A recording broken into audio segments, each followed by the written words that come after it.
This episode of The Casual is brought to you in part by Squarespace. For all your website needs, Squarespace delivers it in an all-around package to help you build a beautiful, integrated online presence. Why the hell does Japan do Americana fashion better than America? That is going to ruffle some feathers. Quite simply, Japan's unique culture has allowed classic Americana to flourish. But how on earth did the country overcome America? Or why am I making that statement? And while that question might trigger some, the reality is Japanese Americana is celebrated even by many die-hard Americana fans in America. So today we're gonna explore 5 distinct reasons why Japanese Americana is better than American Americana, and I'm probably gonna say that a lot, and hopefully I won't get my head chewed off by my American brethren. I'm Reggie Casual, let's get it.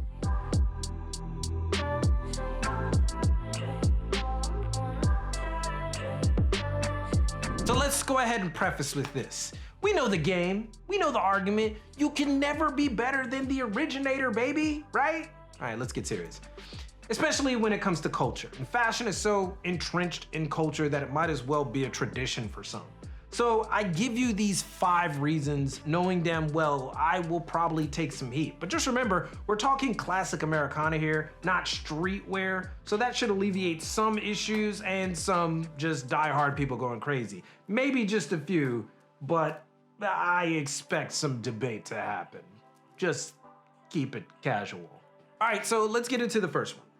Japan has slower trend cycles. Now you might be asking, how does that even matter? Well, anybody who's ever been to Japan knows that some styles from even over 20 years ago still scatter on the street today. In fact, they're so prevalent that the image of Kogaru, Visual Kei, and their offspring still attract massive Japanese fashion fans the world over. In the case of Americana, it's the same, but even more concentrated because Americana was one of the first modern fashion styles the Japanese adopted wholesale. That was over 70 years ago, and yet it remains a contender as one of the most popular fashion movements in Japan.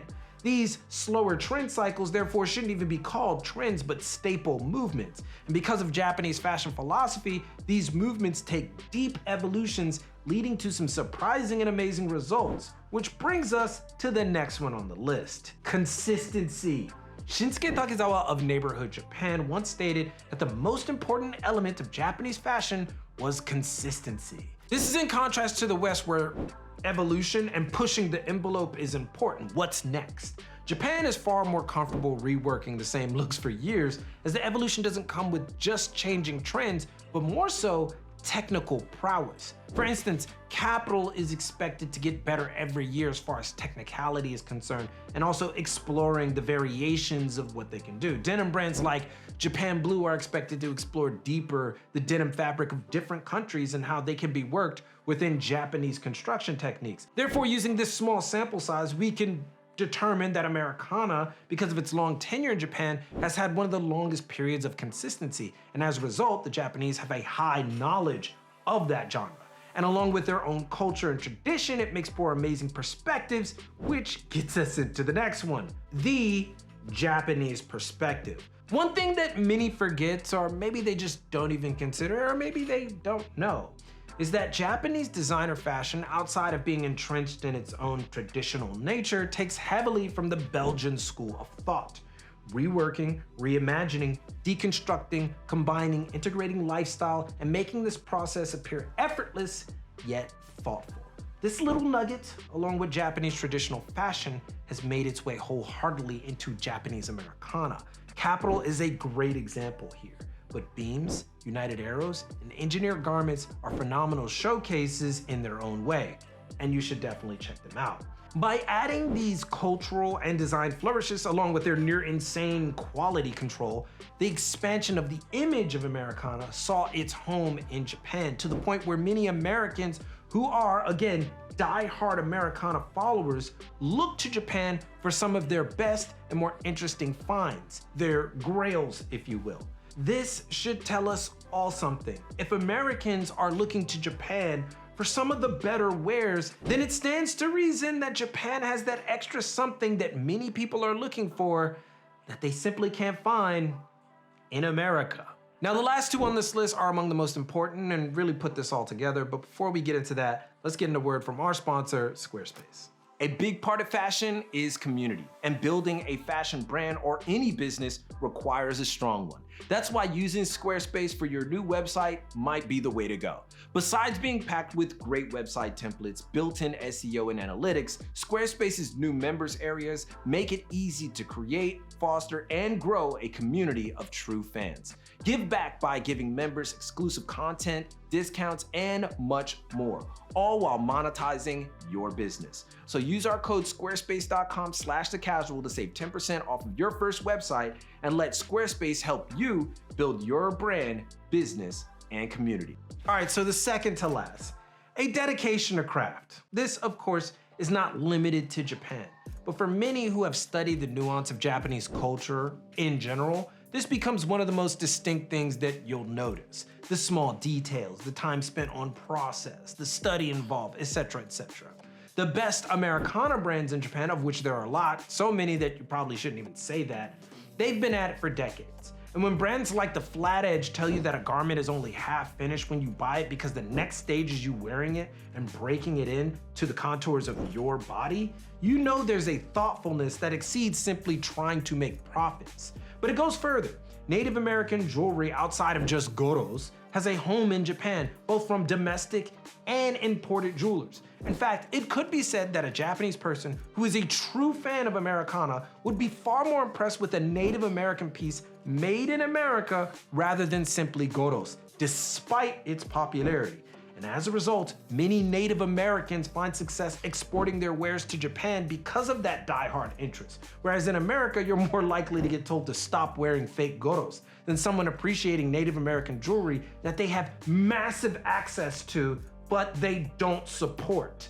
This craft and knowledge-driven approach to fashion has made Americana in Japan even more authentic. And because the Japanese don't just credit themselves as originators, that learning process continues, and they continue to feed themselves that information. They're the ones going to Southwestern America, picking all that stuff up, coming back to Japan, and selling it to the Japanese. Japanese buyers have educated themselves on what authentic Native American jewelry is. They're looking for high-end, handmade original pieces. They educate themselves and they do research before they go out and buy. And there were some Japanese sitting out there waiting for us to come home. That all started when Kirk was featured in a Japanese travel magazine 14 years ago. Since then, 95% of his pieces are exported to Japan or sold to Japanese tourists.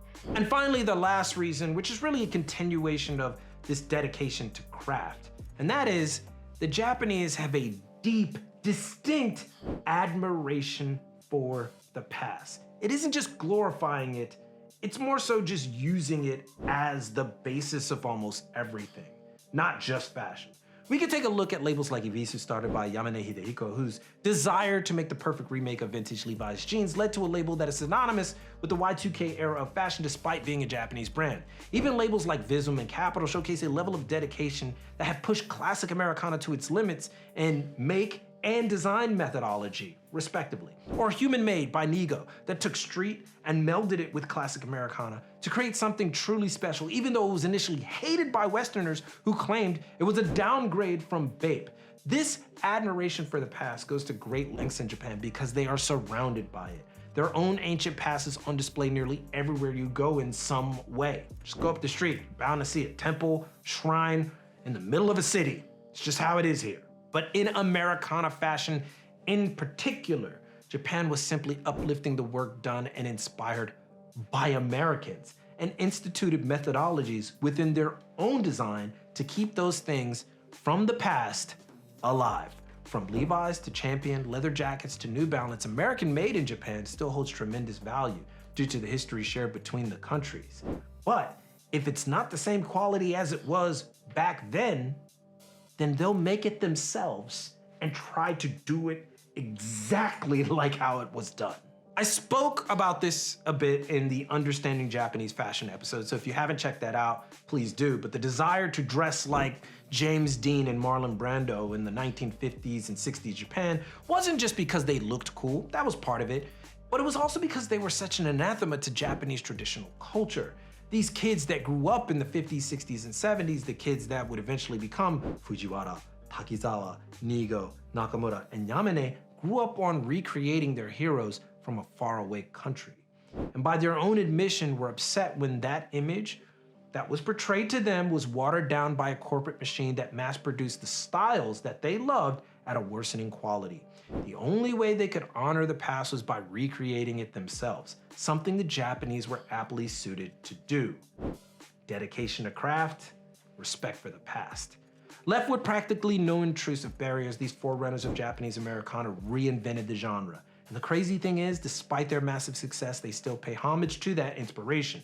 Nigo, for example, is still a massive fan of Levi's, and he's not the only one. Japan is filled with collectors who have helped revive the brand from mass-marketed nonsense to legacy label with vintage and mass-marketed nonsense.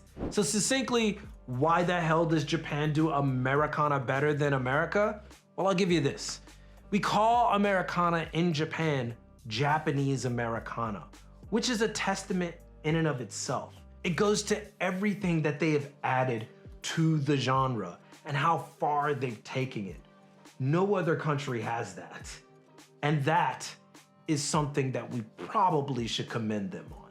But I recognize this point of view isn't the only point of view. So what do you think? Do you think Japan has outpaced America in Americana fashion, classic Americana fashion, or not? Or is your take a little bit more nuanced than that? Perhaps there's some things that I didn't mention that you would want to refute. Let it all be known in the comments, but keep it classy, right? We're not trying to not trying to ruffle feathers here, people getting all mad. It's just a small little debate back and forth, or if you agree, great. And if you want to learn how these concepts work in a business format or how to use both American and Japanese brand building techniques to create a memorable fashion business, join us on Patreon, get access to our monthly fashion business webinar, alongside access to our private Discord where discussions on fashion and the industry happen in real time. But most importantly, keep it locked right here for all of your info on international fashion culture and business from Tokyo. It's your boy, and keep it casual. Yoroshiku onegai shimasu. And I'll see you guys in a minute.